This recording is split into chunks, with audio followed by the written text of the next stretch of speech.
Assalamualaikum warahmatullahi wabarakatuh. Baiklah, pada pertemuan kali ini, kami dari kelompok 3 akan mempresentasikan hasil diskusi kami mengenai hakikat kebenaran, yaitu pengertian kebenaran dan teori-teori kebenaran. Kami dari kelompok 3 yang beranggotakan 4 orang. Yang pertama, Anila Hayatun Nufus, Diana Handayani, Lucy Octavia, dan saya sendiri Felina Pratiwi.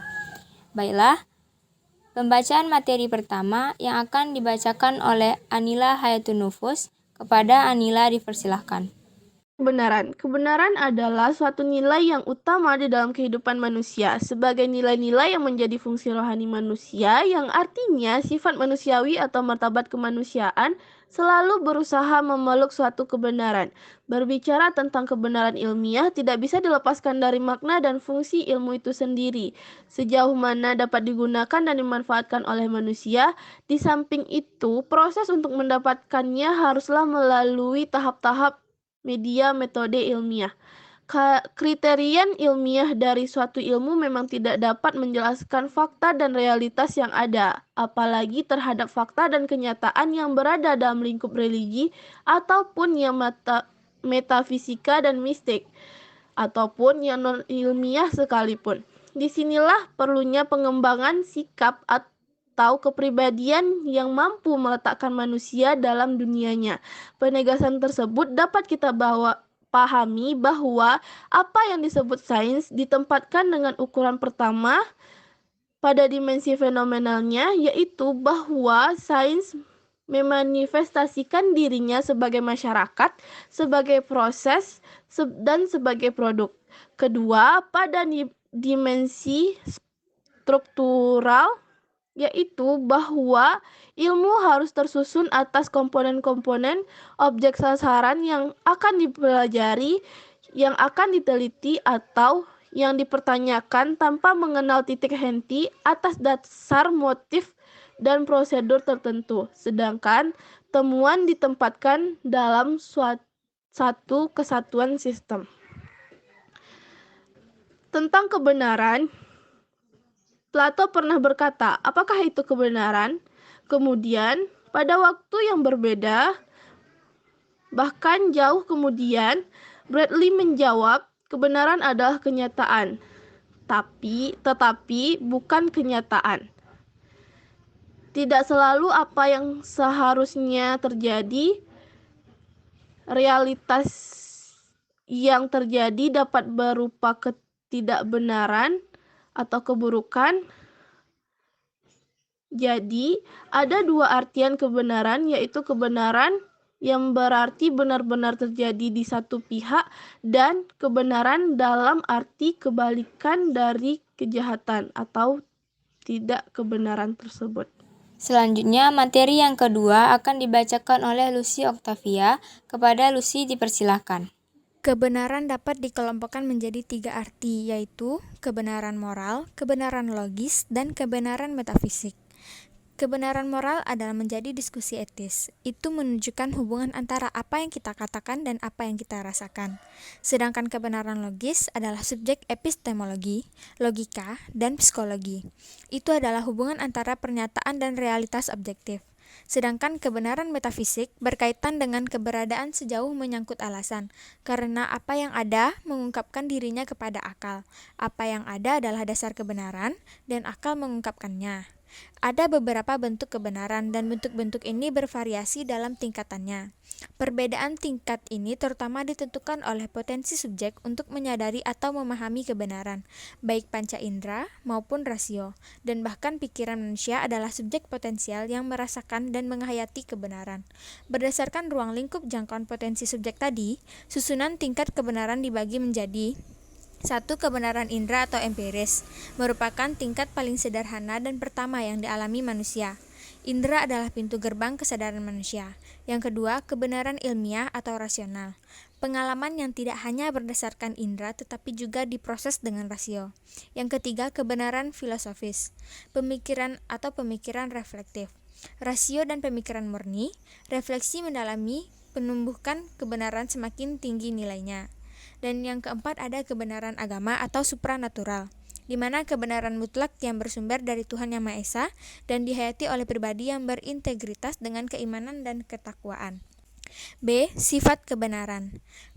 Filsafat adalah merupakan contoh dari suatu sistem yang mempertahankan kebenaran hingga mengarah ke bentuk solid. Lingkungan dari berbagai budaya sepertinya mengadopsi kebenaran yang berbeda satu dengan lainnya, karena di sana tidak ada jalan untuk membandingkan secara transkultural. Popper mengatakan, kita terkurung dalam kerangka teori kita, ekspektasi kita, pengalaman lampau kita, dan bahasa kita. Dalam perjalanan sejarah ilmu modern atau positivisme, berusaha melakukan standarisasi metode dengan kebenaran pengetahuan. Faham positivisme menginginkan suatu standar bagi pengetahuan dan keyakinan manusia, yaitu ilmu. Kebenaran punya banyak aspek, dan bahkan bersama ilmu dapat didekati secara terpilah, dan hasil yang bervariasi atas objek yang sama. Popper memandang teori adalah sebagai hasil imajinasi manusia. Validitasnya tergantung pada persetujuan antara konsekuensi dan fakta observasi, yaitu evolusionisme, falsifikasionis, relativisme, dan objektivisme. Selanjutnya mengenai teori-teori kebenaran. Teori kebenaran selalu sejajar dengan epistemologi yang membangunnya, sebagaimana pengetahuan tidak dilihat secara keseluruhan, melainkan hanya dari aspek atau bagian tertentu saja. Demikian pula, kebenaran hanya diperoleh dari pemahaman terhadap pengetahuan yang tidak lengkap ini. Di bawah ini adalah beberapa teori kebenaran yang menekankan suatu langkah dalam proses manusia mencari ilmu. Yang pertama, teori kebenaran korespondensi. Aristoteles meletakkan dasar bagi teori kebenaran korespondensi, yaitu kebenaran sebagai korespondensi antara apa yang dikatakan dan kenyataan. Teori korespondensi adalah teori kebenaran yang didasarkan pada fakta objektif sebagai dasar kebenaran. Teori ini sangat menekankan pada observasi, eksperimentasi, atau pengujian empiris. Untuk mengungkap realitas sebenarnya, hanya melalui dan setelah pengalaman empiris, teori ini sangat mementingkan bukti kebenaran pengetahuan. Yang kedua adalah teori koherensi. Teori koherensi, kebenaran diadopsi oleh kaum rasionalis. Menurut teori ini, kebenaran tidak ditemukan dalam korespondensi pernyataan dan kenyataan, tetapi dalam hubungan antara pernyataan dan pernyataan baru dengan kebenaran yang sudah ada dan diakui. Yang ketiga adalah teori kebenaran pragmatis. Teori pragmatisme adalah teori penentuan makna atau meaning, yaitu metode yang memperjelas ide-ide manusia dan memperjelas makna dari ide-ide tersebut. Tidak boleh lepas dari tindakan, namun bukan berarti memahami suatu makna atau makna harus selalu dibuktikan dengan tindakan, serta untuk menentukan kebenarannya yang selalu didasarkan pada pembuktian. Materi yang terakhir akan dibacakan oleh Diana Handayani. Kepada Diana dipersilahkan. Baiklah, materi selanjutnya akan dibacakan oleh saya, yaitu yang keempat, teori kebenaran sintaksis. Para pendukung teori kebenaran sintaksis berdasarkan pada keteraturan sintaksis atau tata bahasanya yang digunakan dalam suatu pernyataan atau dalam tata bahasa yang melekat. Kebenaran ini berkaitan dengan cara hasil berpikir diungkapkan dalam pernyataan linguistik, lisan atau tertulis, yang harus disatukan dalam urutan sintaksis atau tata bahasa yang digunakan olehnya. Teori ini berkembang di kalangan filsuf bahasa analitis, terutama di antara mereka yang mencoba menyusun bahasa dengan tata bahasa dan logika bahasa yang ketat. Misalnya, Bertrand Russell, Ludwig Wittgenstein, periode 1.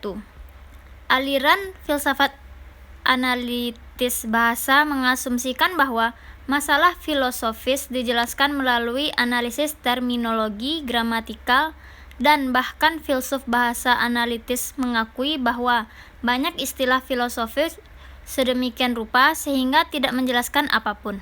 Dengan demikian, para tokoh filsafat analitik bahasa menegaskan bahwa tugas pokok filsafat adalah menganalisis konsep-konsep. Suatu pernyataan dikatakan benar jika pernyataan tersebut mengikuti aturan standar sintaksis yang secara logis terdiri dari pernyataan-pernyataan yang mendukung. Yang kelima, teori kebenaran semantis. Teori kebenaran semantis adopsi dari filsafat analitis bahasa pasca filsuf Bertrand Russell.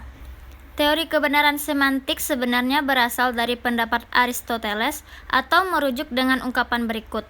Ia adalah sebagai tidak ada, itu benar. Juga mengacu pada teori korespondensi yang mengatakan kebenaran terdiri dari hubungan korespondensi antara apa yang dikatakan dan apa yang sebenarnya terjadi. Menurut teori ini, benar atau tidaknya suatu pernyataan didasarkan pada ada tidaknya makna atau makna dalam pertanyaan yang bersangkutan. Jika pertanyaan tersebut mempunyai arti atau makna dan mempunyai acuan yang jelas, maka pernyataan tersebut dinyatakan benar. Jika tidak, maka dapat dinyatakan salah. Setiap pernyataan pasti memiliki arti atau makna yang menjadi acuannya.